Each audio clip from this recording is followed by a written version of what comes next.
Good morning America. কি আয়ান কিছু বলবা? I got my one dollar. Okay, so আমরা আজকে যাচ্ছি এখন ব্রুকলিন ব্রিজ থেকে তারপরে আমরা একটা সময় স্ট্যাচু অফ লিবার্টির জন্য বুকিং করেছি, ওইখানে যাব।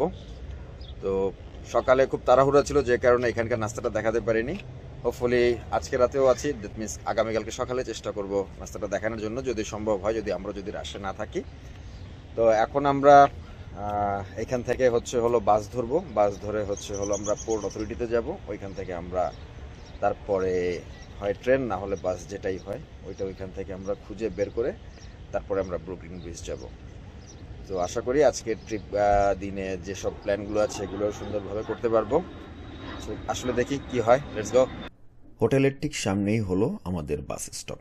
বাস ভাড়া জনপ্রতি 9 টাকা আসা যাওয়া। এই বাসে করে আমরা চলে যাব পোর্ট অথরিটিতে।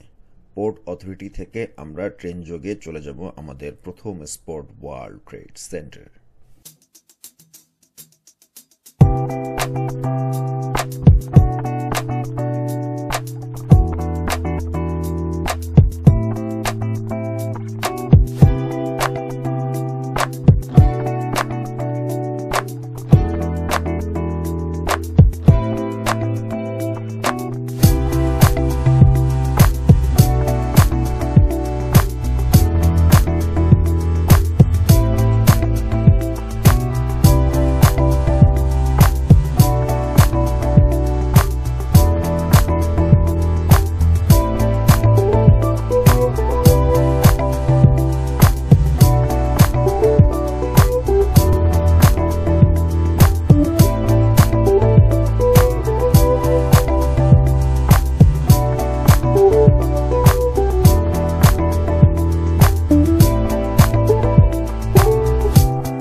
আমরা এখন 9/11 মেমোরিয়ালের সামনে আছি। খুবই সুন্দর জায়গাটা, মানে কন্টিনিউয়াস পানি ফ্লো করছে এই জায়গায়, অ্যান্ড কেমন একটা শান্তি শান্তি লাগে। আর এখানে চারপাশে হলো যে মেমোরিয়ালের সবার হলো যে ওই দিনটাতে যারা যারা মারা গিয়েছিলেন তাদের সবার নাম হলো যে এই জায়গায় আছে। তো নিউ ইয়র্কে যদি কেউ আসে তাহলে এই জায়গাটা মিস করা উচিত না।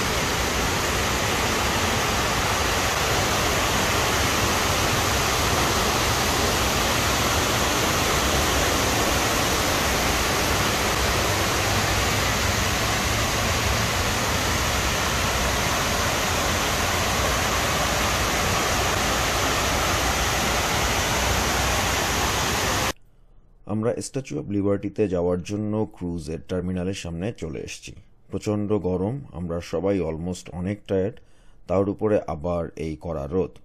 লোকজন দেখে মনে হচ্ছে সামনে অনেক ভিড় হবে।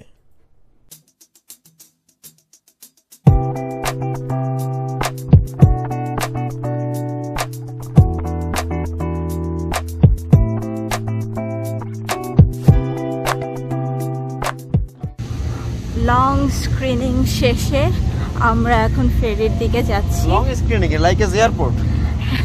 That's what I was gonna say. But অনেক বড় লাইন ছিল অ্যান্ড রোদে দাঁড়িয়ে থাকতে অনেক কষ্ট হয়েছে। যাই হোক, তবে খুব বেশি যে লেট হয়েছে তা না, মোটামুটি ফাস্টই যাচ্ছে লাইন। আরও ওই যে স্ট্যাচু অফ লিবার্টি, ও জায়গায় যাব আমরা।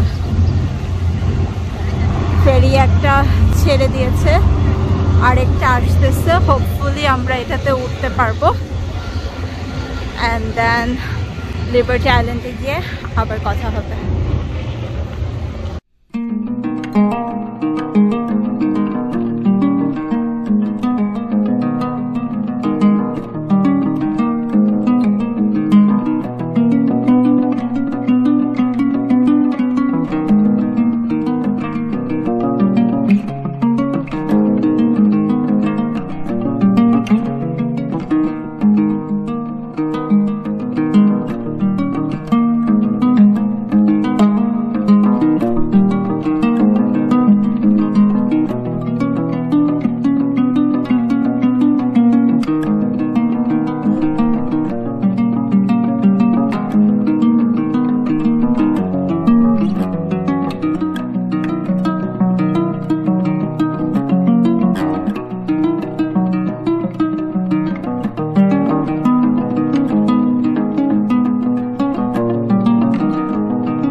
আমি এখন আছি স্ট্যাচু অফ লিবার্টির সামনে।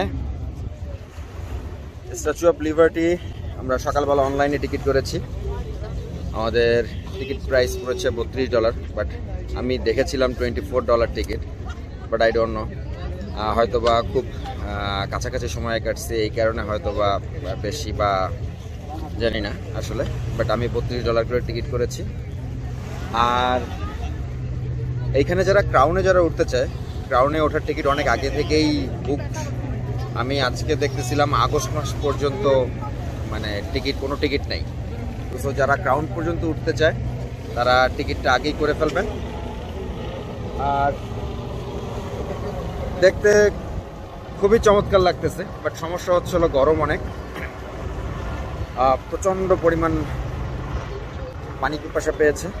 এখানে পানির দাম মোটামুটি অনেক, পানির দাম প্রায় $3 প্লাস পানির দাম। যে কোনো কিছুর দামই এখানে অনেক বেশি, বাট পানির দামটা একটু বেশি আমার কাছে যেটা মনে হয়েছে।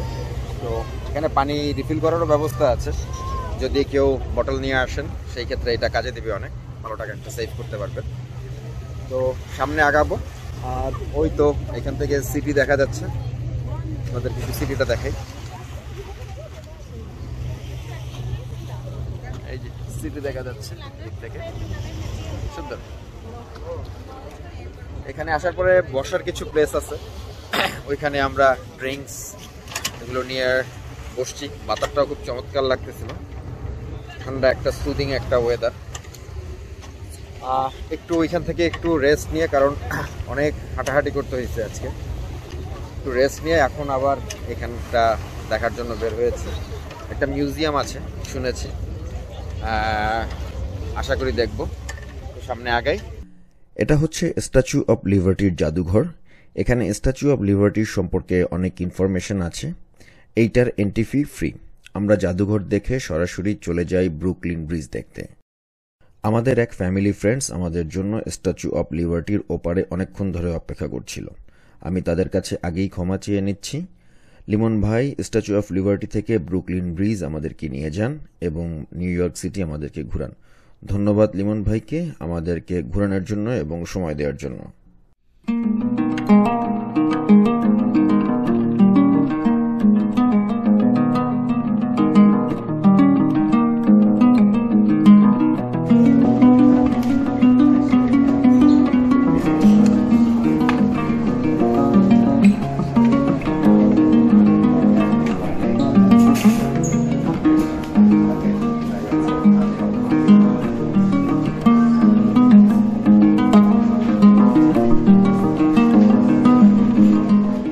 এটা হচ্ছে পরের দিনের সকালের নাস্তা। প্রায় সবই সিমিলার অন্যান্য হোটেলে যা দেয়, তারাও ঠিক তাই দিয়েছে। নাস্তা করে আমরা কানাডার উদ্দেশ্যে রওনা দিব। আবার আপনাদের সাথে দেখা হবে নতুন কোনো রাস্তায়, নতুন কোনো জায়গায়। Till then bye, thank you, very happy travelling সবাইকে। See you soon next.